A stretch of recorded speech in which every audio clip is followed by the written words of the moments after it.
Halo Bapak Ibu dan Saudara-saudari yang dikasihi Tuhan, senang sekali kita berjumpa kembali. Kita akan bersama-sama merenungkan firman Tuhan, tetapi sebelumnya mari kita berdoa. Terima kasih Tuhan untuk hari yang baru, terima kasih karena Tuhan melimpahkan cinta dan anugerah di dalam kehidupan kami. Dan jika sebentar kami akan bersama-sama merenungkan firman Tuhan, kiranya firman yang Tuhan taburkan di dalam hati kami dapat bertumbuh dengan subur, sehingga di dalam pikiran, perkataan, dan perbuatan kami dapat mendasarkannya dengan firman yang datangnya dari Tuhan. Terima kasih ya Tuhan, di dalam nama Tuhan Yesus kami berdoa. Amin. Bapak, Ibu, dan Saudara-saudari yang dikasihi Tuhan, bacaan kita pada hari ini berdasarkan Mazmur pasal 22. Mazmur pasal 22 ayat 23 hingga ayat yang ke-25. Mazmur pasal 22 ayat 23 hingga ayat yang ke-25 yang berbunyi demikian. Aku akan memasyurkan namamu kepada saudara-saudaraku dan memuji-muji engkau di tengah-tengah jemaah. Kamu yang takut akan Tuhan, pujilah dia. Hai segenap anak cucu Yakub, muliakanlah dia. Dan gentarlah terhadap dia, hai segenap anak cucu Israel. Sebab ia tidak memandang hina ataupun merasa jijik kesengsaraan orang yang tertindas. Ia tidak menyembunyikan wajahnya kepada orang itu. Dan ia mendengar ketika orang itu berteriak minta tolong kepadanya. Demikianlah pembacaan firman Tuhan pada hari ini. Yang berbahagia adalah setiap dari kita yang mendengarkan, merenungkan, memelihara, dan di dalam kesempatan yang diberikan berjuang untuk melaksanakan di kehidupan sehari-hari. Hosiana. Bapak, Ibu, dan Saudara-saudari yang dikasihi Tuhan, bagaimana kabarnya? Saya harap semua dalam keadaan yang baik, dalam keadaan yang sehat, dan penuh sukacita, dan penuh dengan semangat. Bapak, Ibu, dan Saudara-saudari yang dikasihi Tuhan, sadar atau tidak, seringkali di dalam tokoh-tokoh legenda, tokoh-tokoh dongeng, diceritakan orang-orang yang buruk rupa, orang-orang yang kotor, yang bau, yang dalam tanda kutip diceritakan sebagai orang miskin, itu seringkali dijauhi. Atau orang yang sakit begitu ya. Mereka dijauhi, tidak banyak orang mau menerima keberadaan mereka, sehingga nanti tokoh utama yang biasanya baik hati mau berteman, mau relasi dengan orang-orang itu, mau bertegur sapa, mau berbincang-bincang, bahkan mau menolong.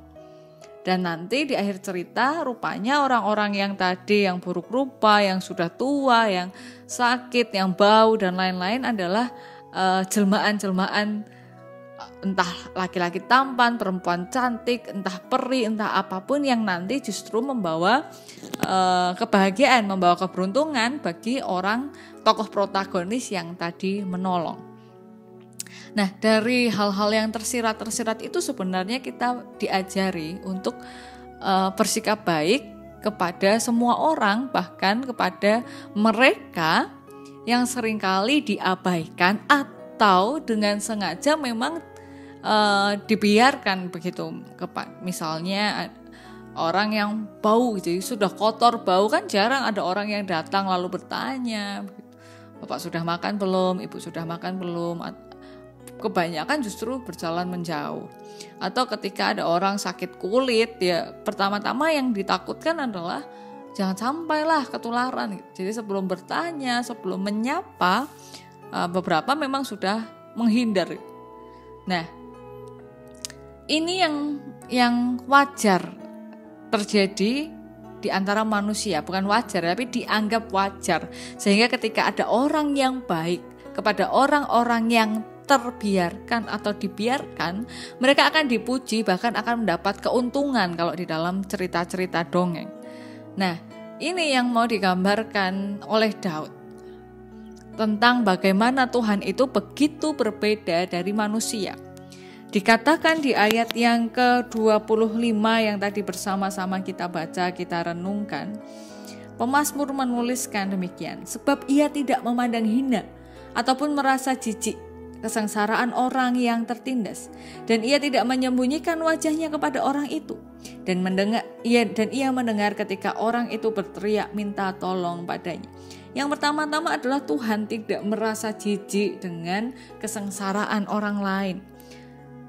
Ini adalah hal yang penting ya, karena ya sengsara itu kan wujudnya banyak ya. Jadi ada yang dari luar tidak terlihat sengsara tapi sebenarnya sedang menanggung kesengsaraan yang hebat. Tapi ada juga yang memang dari luar sudah terlihat sengsara gitu. Dari luar sudah terlihat tertindas begitu. Jadi memang terlihat sengsara, tapi Tuhan itu tidak merasa jijik, Tuhan tidak merasa hina, Tuhan tidak meremehkan kesengsaraan orang. Ini adalah hal yang penting. Jadi ketika Tuhan tidak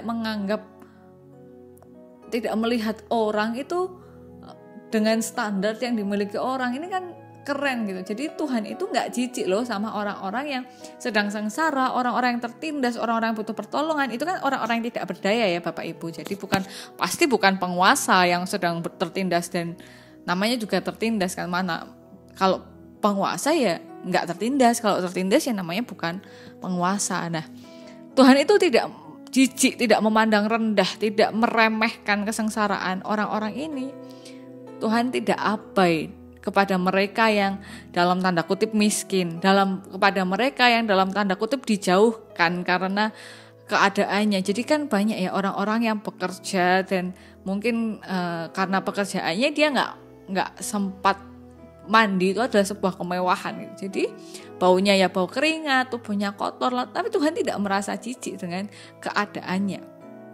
Orang-orang yang bekerja keras dalam tangisnya, pokoknya dalam segala usahanya, Tuhan tidak merasa jijik kepada orang-orang yang sakit, yang bahkan orang itu jijik itu Tuhan nggak melihat orang-orang yang sengsara, orang-orang yang kayak gitu tuh dengan jijik dan meremehkannya. Tuhan nggak lihat itu. Dan yang kedua adalah Tuhan tidak memalingkan wajahnya dari orang-orang yang berteriak minta tolong. Tuhan mendengarkan orang-orang yang berteriak minta tolong. Ini adalah hal yang penting, karena sadar atau tidak seringkali manusia itu abai, manusia itu membiarkan mendengar tapi tidak mau mendengarkan orang-orang yang meminta tolong. Jadi misalnya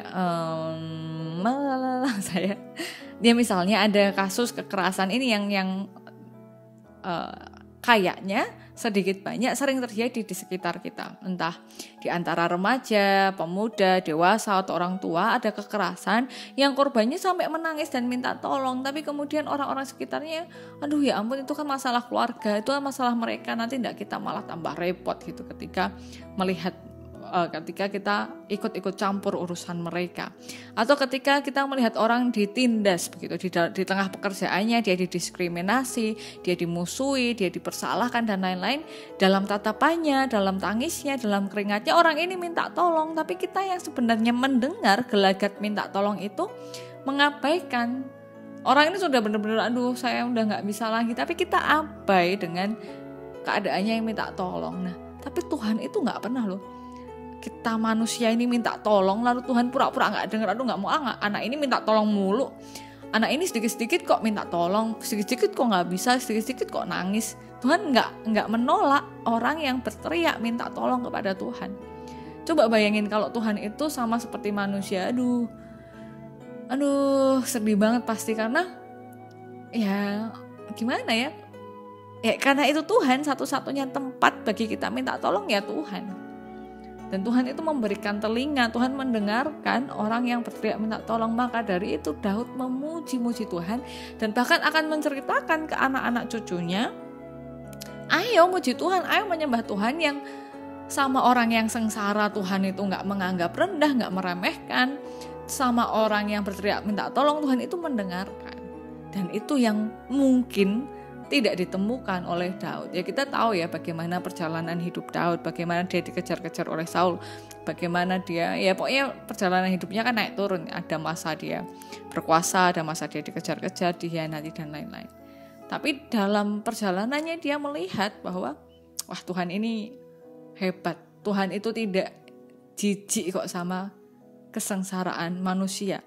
Tuhan memberikan telinga bagi orang-orang yang berteriak minta tolong. Tuhan ini benar-benar hebat. Nah, Bapak, Ibu, dan saudara-saudari yang dikasihi Tuhan, ada 2 hal yang bisa kita lakukan setelah kita bersama-sama merenungkan firman Tuhan ini. Yang pertama adalah mengandalkan Tuhan. Wah, ini gimana ya? Ini sudah biasa ya kita dengar mengandalkan. Tapi buat orang-orang yang sedang terpojok, buat Bapak Ibu yang sekarang merasa berada di sebuah sudut yang gelap, yang aku udah teriak minta tolong tapi rasanya kayak teriak-teriak di tempat yang luas nggak ada orang gitu kan, atau teriak-teriak di ruangan kedap suara, teriak kan nggak ada yang dengar. Nah, selama ini sudah berteriak minta tolong, selama ini malah orang-orang menganggap kesengsaraan kita ini sebagai hal yang remeh, sebagai hal yang lucu atau hal yang patut disyukuri. Datang kepada Tuhan, karena Tuhan itu nggak menganggap remeh semua kesengsaraan manusia. Dan bahkan Tuhan itu berkenan mendengarkan. Walaupun keluarga tidak mendengarkan, walaupun orang di sekitar kita tidak mendengarkan, bahkan kita sudah memohon untuk ditolong tetap tidak didengarkan, Tuhan itu mendengarkan. Tuhan tidak menutup dirinya dari teriakan-teriakan minta tolong. Walaupun memang dalam memberi pertolongan seringkali tidak sesuai, bukan seringkali ya, kadangkala mungkin tidak sesuai dengan apa yang kita harapkan, metodenya, waktunya. Tapi Tuhan tidak pernah mengabaikan kesengsaraan manusia maupun menjauhkan dirinya dari teriakan-teriakan minta tolong dari manusia. Jadi yang pertama-tama, Tuhan itu adalah Tuhan yang bisa diandalkan. Tuhan yang mau untuk diandalkan. Cuma bisa diandalkan, banyak ya orang yang bisa diandalkan, tapi Tuhan ini bisa dan mau untuk diandalkan dalam setiap persoalan oleh siapa saja yang membutuhkan Tuhan dan mau datang kepada Tuhan. Ini adalah penguatan yang luar biasa bagi Bapak Ibu saya yang mungkin saat ini sedang berada di suatu sudut realitas kehidupan, yang sudah berteriak minta tolong tapi rasanya kayak teriak-teriak di dalam ruangan kedap suara. Banyak orang di luar sana tapi tidak satu pun mendengar teriakan-teriakan kita yang kita gambarkan lewat mimik muka kita, yang kita gambarkan lewat gelagat kita, yang kita gambarkan bahkan mungkin kita sampaikan permohonan itu. Ini adalah sebuah penguatan bagi kita semua. Tuhan itu bisa dan Tuhan mau untuk diandalkan. Itu yang pertama. Yang kedua, mari meneladani Tuhan. Ya, kita memuji Tuhan, kita mengandalkan Tuhan, kita bersandar pada Tuhan, tapi kita juga wajib untuk meneladan. Kenapa? Karena tokoh-tokoh protagonis bahkan di dongeng itu adalah kaum yang minoritas. Maksudnya mereka itu sedikit jumlahnya. Lebih banyak orang jahatnya, kayak bawang merah, bawang putih itu kan ada bawang merah dan ibu tirinya gitu kan. Bawang putih ini sendirian. Ada Cinderella itu ada 2 kakak tirinya dan ibunya Cinderella ini sendirian. Lalu di Lutung Kasarungan putri yang baik ini juga sendirian. Jadi biasanya di cerita-cerita dongeng itu orang baiknya tuh sedikit. Orang jahatnya dalam tanda kutip ya, orang yang jahat, orang yang abai itu banyak. Dan bahkan ini cerita yang Tuhan Yesus sampaikan tentang perumpamaan orang Samaria yang baik hati. Yang lewat dan tidak peduli itu kan lebih banyak, yang peduli cuma 1. Jadi ini menggambarkan, menyiratkan bahwa orang baik itu sekarang orang baik dan mau melakukan tindakan baik. Orang baik mungkin banyak ya, tapi orang baik mau melakukan tindakan baik itu jumlahnya terbatas. Ya mari kita nggak tahu ya kita baik atau enggak, tapi melakukan hal-hal yang baik karena dunia ini sedang butuh tindakan-tindakan baik, apalagi di tengah pandemi yang sulitnya minta ampun seperti ini. Jadi mari mengandalkan Tuhan dan meneladan Tuhan di dalam kebaikannya kepada orang yang sengsara, di dalam kesediaannya untuk mendengarkan mereka yang sedang meminta tolong. Kita berdoa. Sungguh Tuhan, tidak ada yang dapat menggambarkan betapa bersyukurnya kami karena kami memiliki Tuhan yang bisa, yang mau untuk menolong kami, untuk melihat kami di tengah kesengsaraan kami, untuk tidak memandang hina, tidak memandang jijik kesengsaraan maupun keberadaan kami. Dan sungguh kami bersyukur karena Tuhan memberikan ruang bagi kami. Tuhan memberikan kesempatan bagi kami untuk meminta pertolongan kepada Tuhan. Ketika orang-orang yang mungkin bahkan dekat sekalipun terkadang mengabaikan permintaan tolong dari kami. Tapi Tuhan selalu ada, mau dan mampu untuk menjawab kesengsaraan dan permohonan kami. Dan Tuhan, kiranya Tuhan memampukan kami supaya kami pun dapat melakukan hal yang Tuhan telah tunjukkan pada kami. Kiranya Tuhan memampukan kami untuk tidak menganggap remeh kesengsaraan orang lain, untuk mendengarkan teriakan minta tolong mereka yang disampaikan melalui apapun itu. Terlebih di tengah pandemi, di tengah kesulitan yang sedang kami alami. Kiranya Tuhan memampukan kami untuk sungguh-sungguh menjadi garam dan terang dunia yang memancarkan kasih Kristus dalam segala yang kami lakukan. Di dalam nama Tuhan Yesus kami berdoa, kami memohon pertolongan dan kami memohon bimbingan bersama dengan Roh Kudus. Amin. Ya Bapak Ibu, demikian yang dapat saya sampaikan, kiranya dapat menjadi hal yang baik bagi kita semua. Salam sehat, tetap taati protokol kesehatan. Sampai jumpa di pertemuan yang berikutnya. Tuhan Yesus memberkati. Sampai jumpa.